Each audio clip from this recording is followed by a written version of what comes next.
காஞ்சிபுரத்தில் சர்வதேச அஞ்சல் தினத்தை ஒட்டி நடைபெற்ற கண்காட்சியை ஏராளமான பள்ளி மாணவ மாணவிகள் கண்டுகளித்தனர். இது குறித்த ஒரு செய்தி தொகுப்பு. ஆண்டுதோறும் அக்டோபர் 9ஆம் தேதி சர்வதேச அஞ்சல் தினம் கொண்டாடப்பட்டு வருகிறது. சர்வதேச அஞ்சல் தினத்தை முன்னிட்டு காஞ்சிபுரம் தலைமை அஞ்சல் அலுவலகத்தில் அஞ்சல் தலை கண்காட்சி அமைக்கப்பட்டுள்ளது. இதில் அஞ்சல் தலை சேகரிப்பாளர்கள் மற்றும் பள்ளி மாணவர்கள் கலந்து கொண்டு அஞ்சல் துறையின் மூலம் செயல்படுத்தப்பட்டு வரும் பல்வேறு திட்டங்கள் குறித்து கேட்டறிந்தனர்.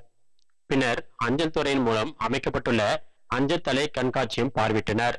இது குறித்து காஞ்சிபுரம் தலைமை அஞ்சல் கோட்ட கண்காணிப்பாளர் எஸ் அருண்தாஸ் தெரிவிக்கையில், நமது மாண்புமிகு பாரத பிரதமர் திரு நரேந்திர மோடிஜி அவர்களுடைய தொலைநோக்குடன் கூடிய நிர்வாகத்தின் கீழ் அட்வான்ஸ்டு போஸ்டல் டெக்னாலஜி 2.0 என்ற புதிய தொழில்நுட்பம் அனைத்து அஞ்சலகங்களிலும் அறிமுகப்படுத்தப்பட்டு மக்களுக்கு மிக விரைவான மற்றும் பாதுகாப்பான சேவையை மக்களுக்கு வழங்கி வருகின்றது.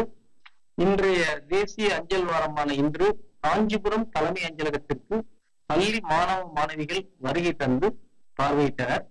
அஞ்சல் அலுவலகத்தின் சேவைகள் குறித்து மாணவிகள் பார்வையிட்டனர். இது குறித்து அவர்கள் தெரிவிக்கையில், அஞ்சலக தினத்தை முன்னிட்டு எங்கள் பள்ளியில் இருந்து தலைமை தபால் நிறுவனத்திற்கு பார்வையிட அழைத்து வந்தார்கள்.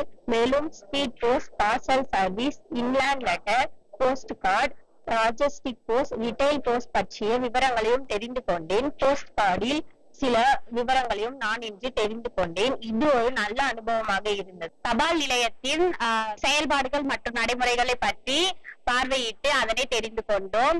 It take advantage to real-time tracking, SMS alerts, digital payments. Thanks to its post officials, Kanchipuram head post office. காஞ்சிபுரத்திலிருந்து டிடி தமிழ் செய்திக்காக BR சிவகுமார்.